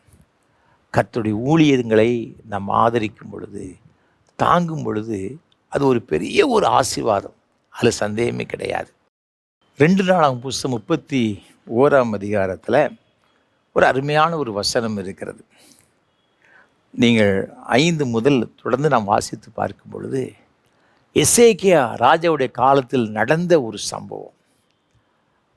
அவர் ஒரு பெரிய பஸ்கா பண்டிகை என்னச்சுதான்னு ஆரம்பித்தார். அது மிக பிரசித்தி பெற்றது. சாலமோன் காலத்துக்கு அப்புறமாக நடைபெற்ற ஒரு மிக சிறந்த ஒரு பஸ்கா பண்டிகை பார்த்துக்கிடுங்க. அப்போ இந்த பஸ்கா பண்டிகை மாத்திரமல்ல, கர்த்தருடைய ஆலயத்தில் பலிகள் செலுத்துவதற்கு ஏராளமான தேவை இருந்துச்சு. அப்போ எல்லாரும் கொடுக்க ஆரம்பித்தாங்களாம். நீங்கள் 5ஆம் வசனத்தை பார்க்கும் பொழுது, எல்லாரும் கொடுக்கும்படியாக இங்கு கட்டளை பிறப்பிக்கப்பட்டது. இந்த வார்த்தை பிரசித்தமான போது இஸ்ரவேல் புத்திரர் தானியத்திலும் திராட்சரசத்திலும் எண்ணெயிலும் தேனிலும் நிலத்தின் எல்லா வரத்திலும் முதற் பலன்களை திரளாக கொண்டு வந்து சகலத்திலும் தசம பாகத்தை பரிபூர்ணமாய் கொடுத்தார்கள். 6ஆம் வசனம், யூதாவின் பட்டணங்களில் குடியிருந்த இஸ்ரவேல் புத்திரரும் யூதா புத்திரரும் மாடுகளிலும் ஆடுகளிலும் தசம பாகத்தையும் தங்கள் தேவனாகிய கர்த்தருக்கு பரிசுத்தம் பண்ணப்பட்டவைகளில் தசம பாகத்தையும் கொண்டு வந்து குவியல் குவியலாக வைத்தார்கள். அப்போ ஆண்டவர் கொடுத்த ஆசீர்வாதத்தை அதுவரை அவங்க வீட்டில் தான் வச்சுருந்தாங்க, பார்த்துக்கிடுங்க. அதனால் அவங்களுடைய வாழ்க்கையில் ஆசீர்வாதத்தை பெற்றுக்கொள்ள முடியலை. இப்போ கர்த்தருக்கென்று, ஆண்டவருடைய ஆலயத்திற்கென்று, ஊழியத்திற்கென்று கொடுக்க எப்படி கொண்டு வந்து படைத்தாங்கன்னா குவியல் குவியலாக படைத்தாங்களாம். 10ஆம் வசனத்தை பாருங்க. சாதோக்கின் சந்ததியானாகிய அசரியா என்னும் பிரதான ஆசாரியன் அவனை நோக்கி, இந்த காணிக்கையை கர்த்தருடைய ஆலயத்திற்கு கொண்டு வர தொடங்கினது முதல் நாங்கள் சாப்பிட்டு திருப்தி அடைந்தோம். இன்னும் மிச்சமும் இருக்கிறது. கர்த்தர் தம்முடைய ஜனத்தை ஆசீர்வதித்ததினால் இந்த திரட்சியான அம்பாரம் மீந்திருக்கிறது என்றான். அப்போ ஆண்டவருடைய ஆசீர்வாதத்தை பெற்றுக்கொள்வதற்கு இந்த காணிக்கையை நாம் என்ன செய்யணும்? கொடுக்கணும். தசமபாக காணிக்கை. புதிய ஏற்பாட்டிற்கு வரும் பொழுது இங்கு மகதோனிய நாட்டு சபையாரை பற்றி இங்கு 2 கொரிந்தியர் 8ஆம் அதிகாரத்தை சொல்லும் பொழுது, அவர்கள் திராணிக்கும் மிஞ்சியும் எவ்வளவு முடியுமோ அவ்வளவு கொடுத்தார்கள் என்பதாக சொல்லப்பட்டிருக்கிறது. ஆனால் அட்லீஸ்ட் நம்ம ஆண்டவருக்கு தசமமாக காணிக்கையாவது கொடுக்கணும். அதற்கு மேலே எவ்வளோ நாளும் கொடுக்கலாம். இன்றைக்கி நம்மிடத்தில் இந்த காணிக்கையை நாம் செலுத்துகின்ற தசமமாக காணிக்கையை கர்த்தருக்கென்று கொடுக்கின்ற ஒரு வழக்கம் இருக்கிறதா? யோசித்து பார்க்கணும். தியாகத்தோடு புதிய ஏற்பாட்டை என்ன செய்தாங்கன்னா கொடுத்தாங்க. கர்த்தருக்கென்று கொடுக்கிறவர்கள் ஒன்றிலும் குறைவுபட்டு போனதே கிடையாது. இன்றைக்கு சிலர் நானே கர்த்தருக்கு தான் இருக்கேன், எல்லாம் அவர் தந்தது தானே என்று நாம் சாக்கு போக்கெல்லாம் சொல்லிக்கிட்டு இருக்கக்கூடாது. ராயனுடையதே ராயனுக்கு கொடுக்கணும், தேவனுடையது தேவனுக்கு நாம் என்ன செய்யணும்? கொடுக்கணும். பார்த்துக்கிடுங்க. அப்படி கொடுக்கும் பொழுது அவன் சொல்கிறான், இன்னமும் மிச்சம் இருக்கிறது. தேவன் தம்முடைய ஜனங்களை ஆசீர்வதித்தார், நாங்கள் திருப்தி அடைந்திருக்கிறோம். கால்கேட் நிறுவனத்தின் அதிபர், அவர் பேர் கால்கேட்டு தான். ரொம்ப கஷ்டப்பட்டார். அவரும் அவர் தகப்பனார் ஆரம்ப காலத்தில் ஒரு தொழில் செய்து பெரிய நஷ்டம் அடைந்தாங்க. வேறொரு இடத்துல தான் அவங்க ஆரம்பத்தில் சோப்பு தயாரிக்க கம்பெனியில் வேலை பார்த்தாங்க. பிறகு தனியாய் நான் சம்பாத்தியம் பண்ண போகணும்னு சொல்லி தான் இந்த கால்கேட் என்பவர் நியூயார்க் பட்டணத்திற்கு செல்லும் பொழுது ஒரு படகுல சென்று கொண்டார். அப்பொழுது ஒரு கால்வாய் வழியாக பயணம் செய்யும் பொழுது ஒரு படகுல சென்று கொண்டார். அந்த படகோட்டி ரொம்ப ஒரு தெய்வ பக்தி நிறைந்த ஒரு பெரிய மனிதர். இது இளம் வாலிபன் கால்கேட்டை பார்த்து கேட்க, தம்பி எங்கே போகிற? அவர் சொன்னார், ஐயா நான் நியூயார்க் பட்டணத்துக்கு போகிறேன், நான் ஒரு சோப்பு கம்பெனியை ஒன்று ஆரம்பிக்க போகிறேன், தொழில் செய்ய போகிறேன். அவர் சொன்னார், தம்பி நீ வருங்காலத்தில் ஒரு பிரசித்தி பெற்ற ஒரு தொழிலதிபராய் வருவாய். நீ செய்ய வேண்டிய காரியம் என்ன தெரியுமா?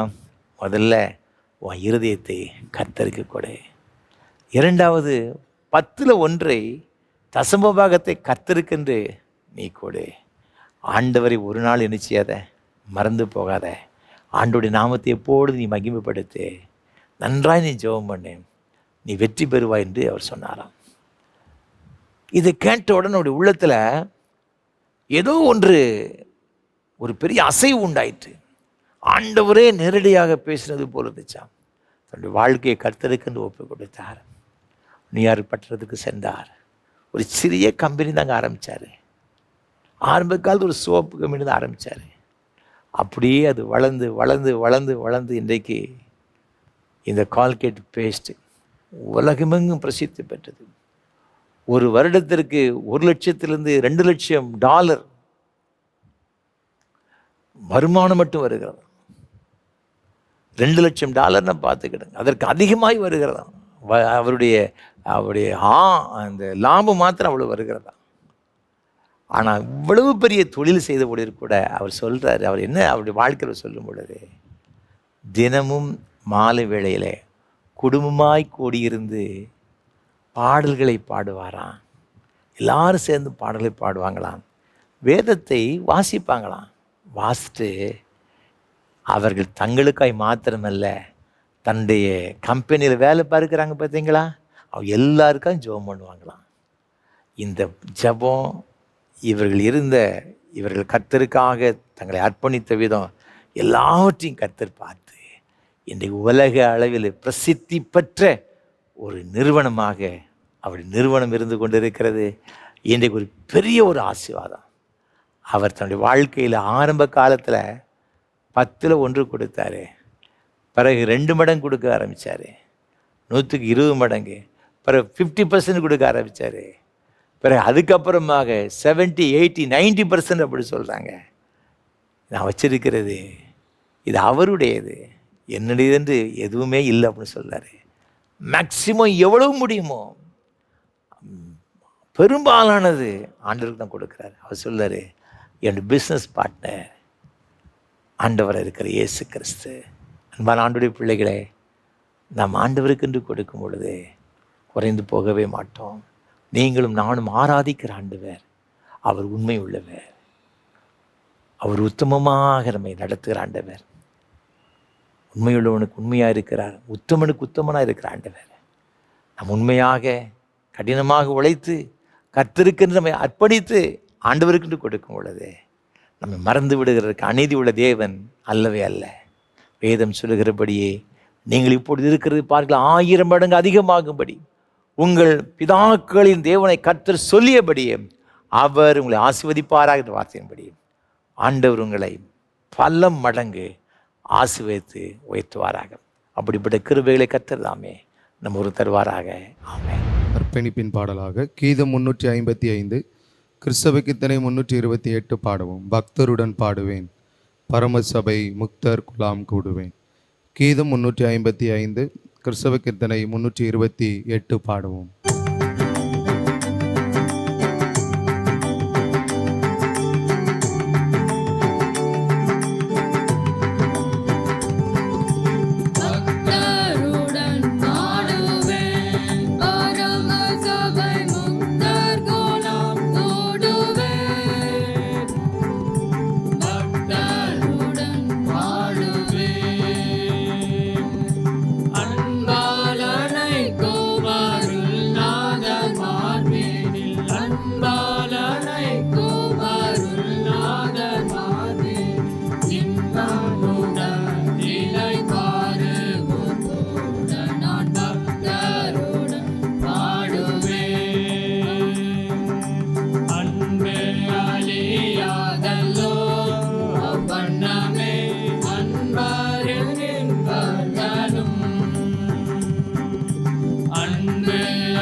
பக்தருடன் பாடுவேன்.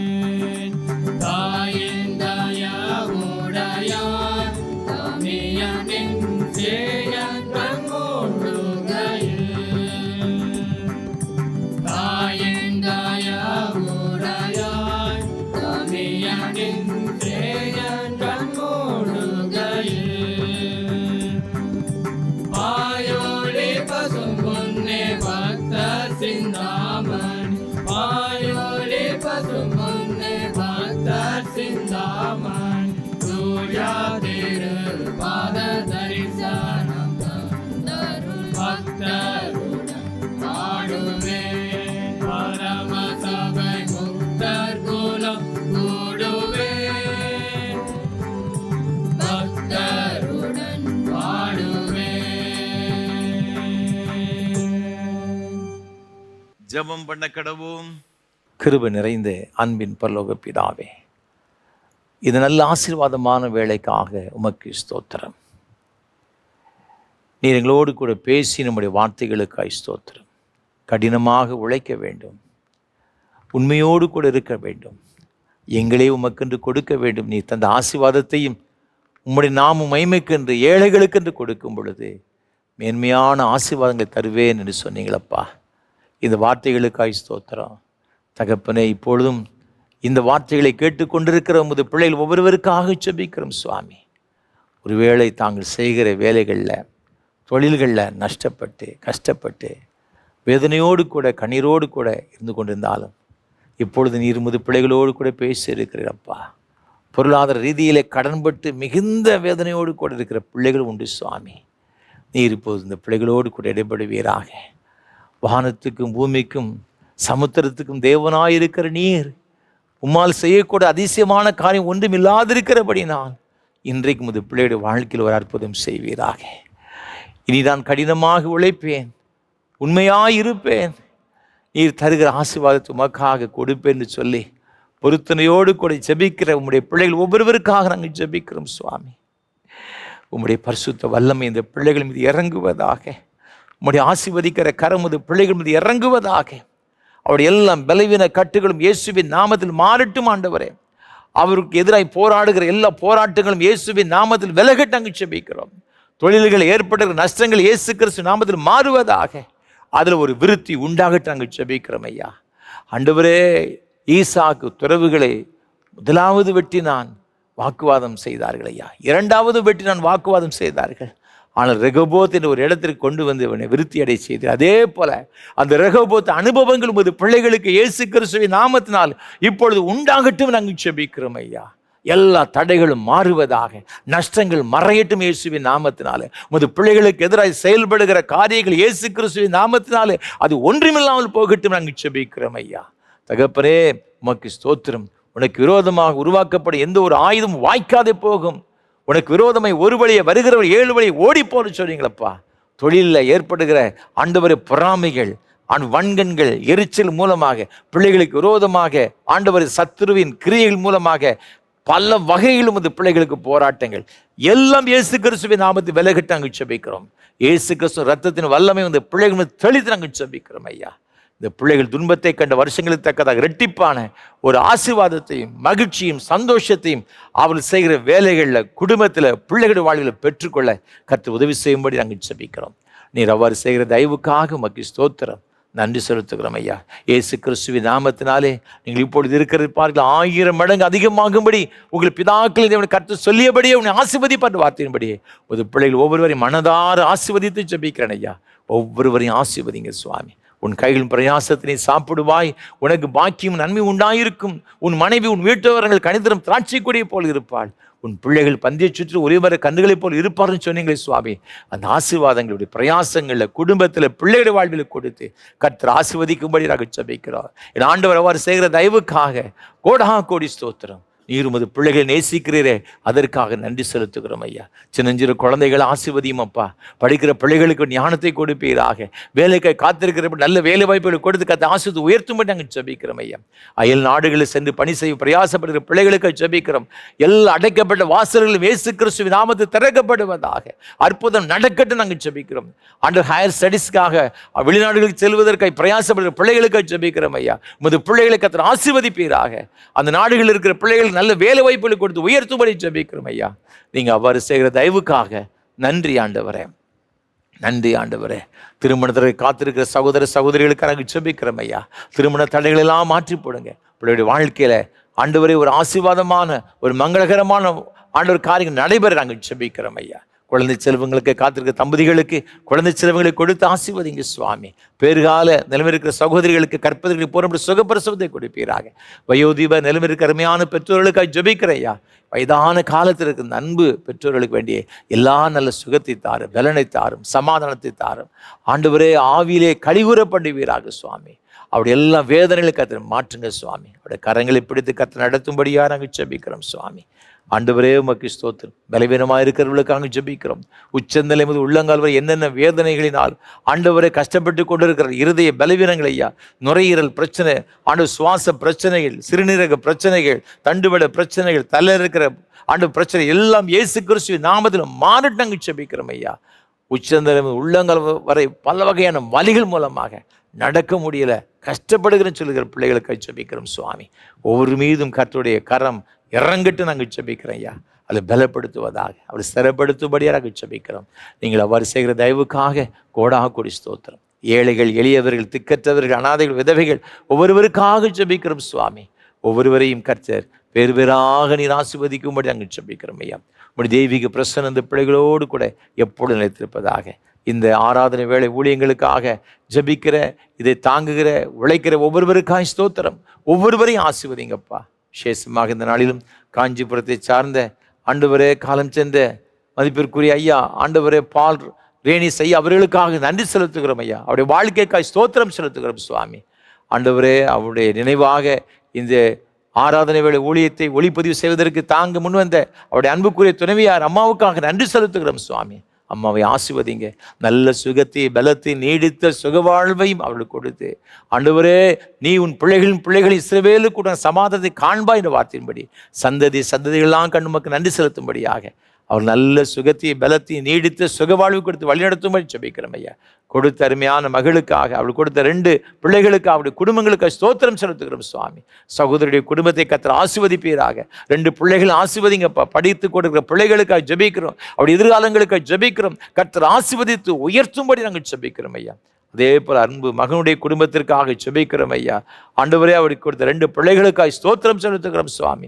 ஆசீர்வதிங்க ஐயா. படிக்கிற பிள்ளைகளுக்கு விசேஷித்த ஞானத்தை பரத்தில் நீங்கள் கொடுத்து வழியெடுத்தும்படியே ஜெபிக்கிறோம். ஆண்டவரை முழு குடும்பத்தையும் கற்று வேலெடுத்து பாதுகாத்துக் கொள்வீராக. நாங்கள் நினைப்பதற்கும் விரும்புகிறதற்கும் வேண்டி கொள்கிறதற்கு அதிகமாய் கிரீச்சர் வல்லமையின்படியே கற்று பெரிய காரணம் கட்டளையிடும். கணம், துதி, மகிமை எல்லாம் உமக்கு செலுத்த ஏற்றுக்கொள்ளும். ஆசீர்வதி. ஆண்டவர் இயேசு கிறிஸ்துவின் மூலமாக ஜெபிக்கிறோம் பரிசுத்த பிதாவே.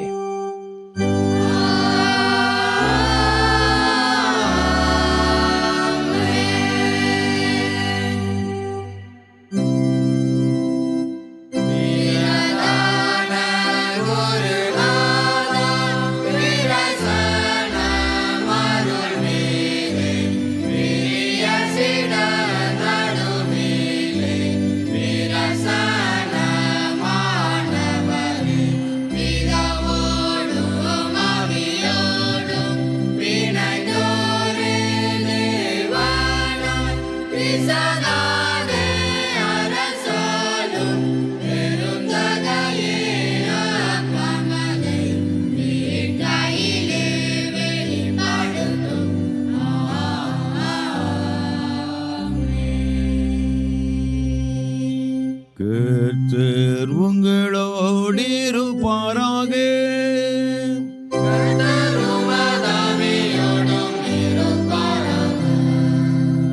உங்கள் இதயத்தை உயர்த்திடுங்கள்.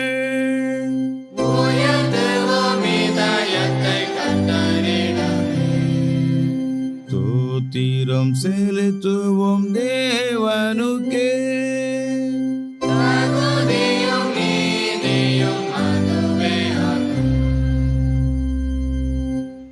கர்த்தாவே, பரிசுத்த பிதாவே, சர்வ வல்லமையுள்ள நித்திய தேவனே, நாங்கள் எக்காலத்திலே விடுத்து உமக்கு தோத்திரம் செலுத்துகிறது தகுதியும் நீதி எங்கள் விசேஷித்த கடமையுமாயிருக்கிறது. முதுகுமாரனின் ஆண்டவருமாய் இயேசு கிறிஸ்துவின் மூலமாக நீர் வானங்களையும் பூமியையும் அவைகள் எல்லாம் சிருஷ்டித்தீர். மனு குலத்தின் சாயலாக உண்டாக்கினீர். நாங்கள் பாவத்தில் விழுந்த போது புது சிறுபதாக நீர் எங்களை மீட்டு கொண்டீர்.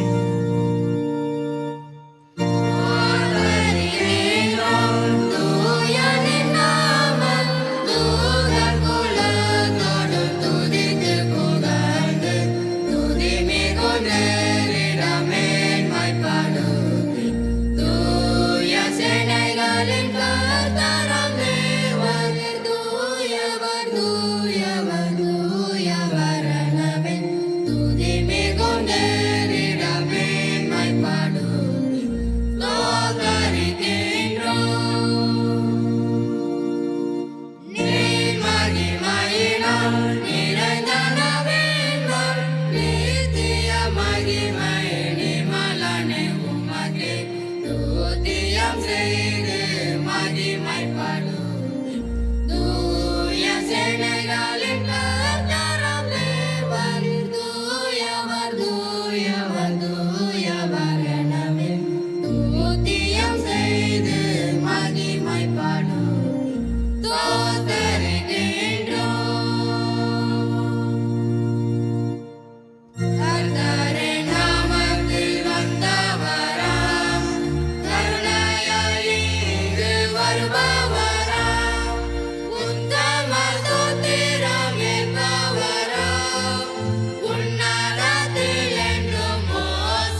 ஆம் பிதாவே, நீர் பரிசுத்தர், தோத்தரிக்கப்பட்டவர், தேவரீர் மனிதர் உருக்கமாக அன்பு கூர்ந்து ஒரே பேரான குமாரனாகிய இயேசு கிறிஸ்து எங்கள் தன்மையை தரித்துக் கொள்ளவும் சிலுவையில் மரித்து எங்களை மீட்டுக் கொள்ளவும் வரை தந்தல் நேரே.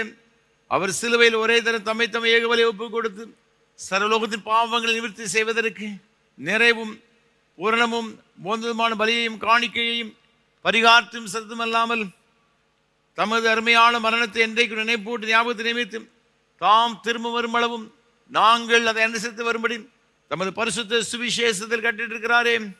இயேசு தாம் காட்டி கொடுக்கப்பட்ட ராத்திரியிலே அப்பத்தை எடுத்து ஸ்தோத்திரம் பண்ணி அதை பிட்டு சீசல் கொடுத்து, எல்லாரும் வாங்கி புசியுங்கள், இது உங்களுக்காக கொடுக்கப்படுகிற என்னுடைய சரீரம், என்னை நினைவுறும் இதை செய்யுங்கள் என்றார். அப்படி ராம்போஜனை பண்ணின பின்பு பாத்திரத்தை எடுத்து ஸ்தோத்திரம் பண்ணி அவர்களுக்கு கொடுத்து, நீங்கள் எல்லாரும் இதிலே பானம் பண்ணுங்கள், இது பாவம் மன்னிப்பு உண்டாம்படி உங்களுக்காக அநேகருக்கு சிந்தப்படுகிற புது உடன்படிக்கைக்குரிய என்னுடைய இரத்தம், இதை பானம் பண்ணும் பொழுதெல்லாம் என்னை நினைவுறும்படி இதை செய்யுங்கள் என்று திருவுளம் பற்றினார்.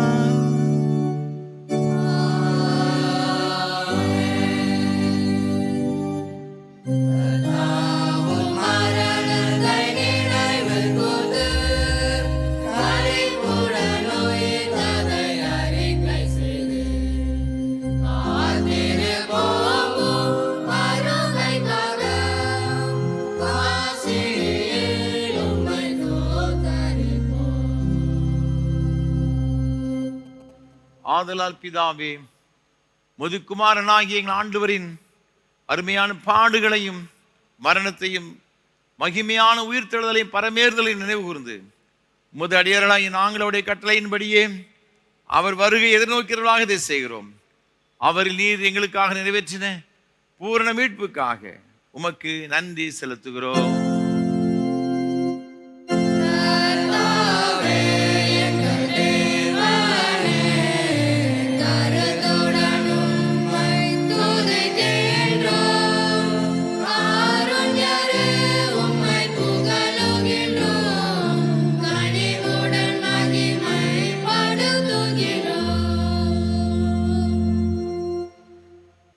இரக்கமுள்ள பிதாவே, நாங்கள் பிற்கிறப்பம் கிறிஸ்துவுடைய சரீரத்தின் ஐக்கியமாயும் நாங்கள் ஆசீர்வதிக்கிற பாத்திரம் கிறிஸ்துவுடைய இரத்தத்தின் ஐக்கியமாய் இருக்கும்படி எங்களையும் நீரே தந்தை அப்பத்தையும் திராட்சை ரசத்தையும் இந்த பரிசுத்த ஆவியினால் பரிசுத்தப்படுத்த வேண்டும் என்று மிகுந்த தாழ்மையோடு பிரார்த்திக்கிறோம். நாங்கள் எல்லாரும் எங்கள் ஆண்டவராகி கிறிஸ்துவில் கூட்டி இணைக்கப்பட்டவர்களாகி விசுவாசத்தில் ஒருமைப்படவும் தலையாகி அவருக்குள் எல்லாவற்றிலையும் வளரவும் கிருபை செய்யும். அவரோடும் பரிசுத்த ஆவியோடு ஐக்கியமாய் இருக்கிற சர்வ வல்லமை பிதாவாகி உமக்கு அவர் மூலமாய் சகல கன மகிமையும் என்றென்றைக்கும் உண்டாவதாக.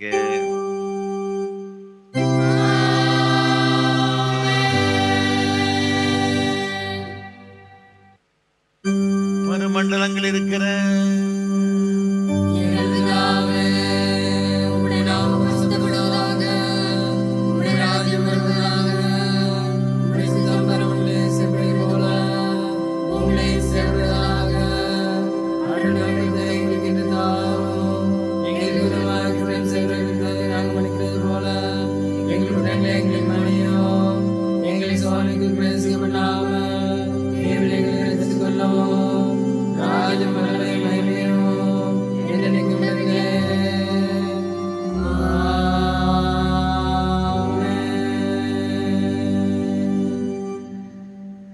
ஆண்டவருடைய திருப்பந்தியில் சேருவதற்கு நம்மில் எவ்வளவு பேரும் தகுதி இல்லை என்று உணர்ந்தவர்களாக நமது இரட்சகரே நம்ம தகுதிப்படுத்துகிறவர், நம்மை பரிசுத்தப்படுத்துகிறவர் என்பதை உணர்ந்து நம்மையே தேவ சமூகத்திலே அர்ப்பணித்து தாழ்த்தி நாம் யாவரும் சேர்ந்த தாழ்மையின் விண்ணப்பத்தை ஏறெடுப்போம்.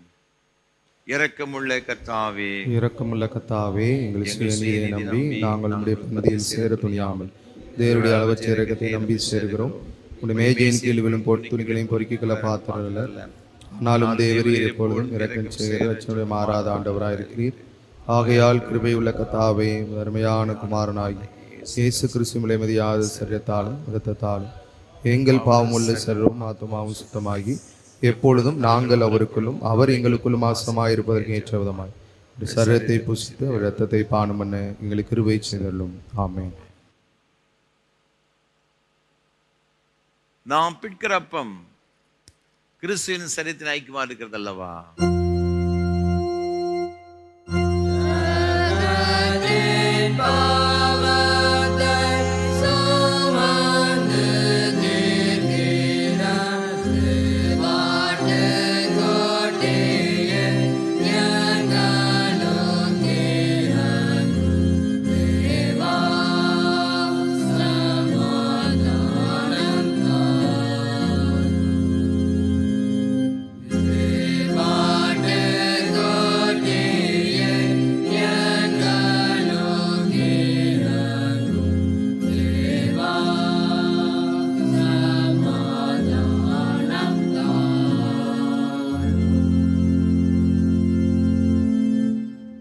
கிறிஸ்துவின் சரீரமும் இரத்தமுமாய் சாக்கிரமந்தை விசுவாசத்தினால் பெற்றவர்களாகிய நாம் அவருக்கு தோத்திரம் செலுத்துவோமாக. யாவரும் சேர்ந்து சொல்லுவோம். சர்வ வல்லமையுள்ள கடவுளே, சர்வ வல்லமையுள்ள கடவுளே, பரமபிதாவே, நேசகுமாரனும் ஆண்டவருமாகிய இயேசு கிறிஸ்துவுக்குள் எங்களை உமது பிள்ளைகளாக ஏற்றுக்கொண்டு அவருடைய திருச்சரவும் இரத்தமுமாகிய ஞான ஆகாரத்தால் எங்களை திருப்தியாக்கிறேன். பாவங்களை மன்னித்து என்னுள்ள வாழ்வை எங்களுக்கு வாக்குப்பண்ணிருக்கிறீர். அளவிடப்படாத அந்த நன்மைகளுக்காக உம்மை ஸ்தோத்திரிக்கிறோம். சர்வம் ஆத்துமாவுமாய் எங்களை தூய உயிர் பலியாக உமக்கு படைக்கிறோம். இதுவே நாங்கள் செய்யுள்ள அந்த வழிபாடு. நாங்கள் இந்த உலகத்தின் போக்கின்படி ஒழுகாமல் கடவுளின் திருவுளம் எது என தேர்ந்தெடுக்க எங்கள் உள்ளம் புதுப்பிக்கப்பட்டு மாற்றமடைய அருள் புரிவீராக. கடைசியில் நாங்கள் உமது இறைமக்கள் அனைவரோடும் உமது என்றுமுள்ள அரசின் மகிழ்ச்சியை பெறத்தக்கதாக இவ்வுலகில் உமக்கு கீழ்ப்படிந்து நடக்க எங்களுக்கு அருள் புரியும். உம்மோடும் தூய ஆவியானவரோடும் ஒரே கடவுளாய் என்றென்றும் வீற்றிருந்த ஆளுகை செய்யும் ஆண்டவர் இயேசு கிறிஸ்து மூலமாய் வேண்டிக் கொள்கிறோம்.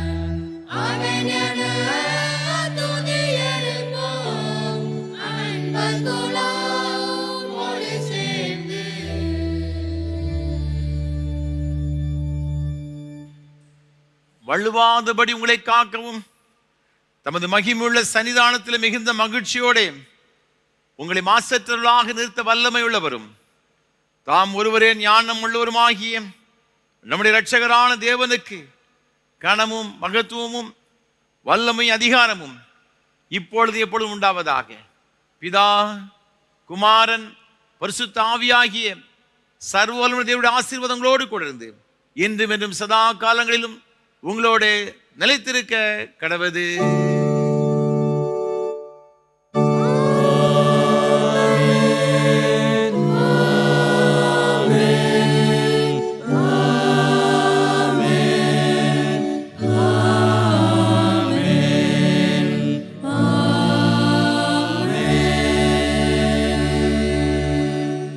நிறைவு கீதமாக கீதம் 265 பாமாலை 214 பாடவும். மேலோக வெற்றி சபையும் பூலோக யுத்த சபையும்.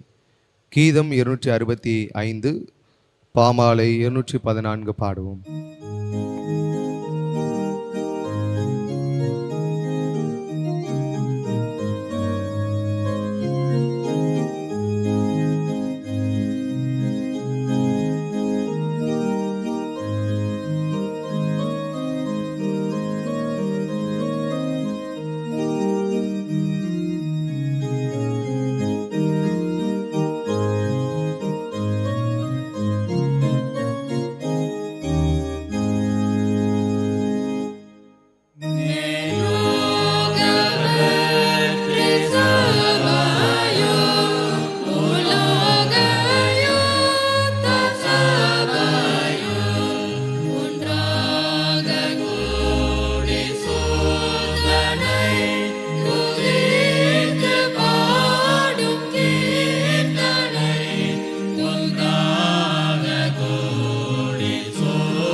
கிருபை நிறைந்த அன்பின் பரலோக பிதாவே, இந்த மகிமையான ஆராதனைக்காக நாங்கள் உமக்கு நன்றி செலுத்துகிறோம், ஸ்தோத்திரம் செலுத்துகிறோம். மெய்யாகவே மத்தியில் எழுந்தருளி உம்முடைய பிரசன்னத்தால் நிறைத்து எங்களை ஆசீர்வதித்தீரே, அதற்காக ஸ்தோத்திரம். தொடர்ந்து வருகிற நாட்களெல்லாம், மாதங்கள், ஆண்டுகளெல்லாம் உன் நன்மையினாலும் கிருபையால் நிரப்பப்பட்ட நாட்களாக அமைய உதவி செய்யும். ஆசீர்வதியும், நாமத்தை மகிமைப்படுத்தும். இயேசு கிறிஸ்துவின் பரிசுத்த நாமத்தில் ஜெபிக்கிறோம் தூய பிதாவே. கர்த்தர்களோடு இருப்பாராக. தேவ சமாதானத்தோடு சென்று வாருங்கள். ஆமென்.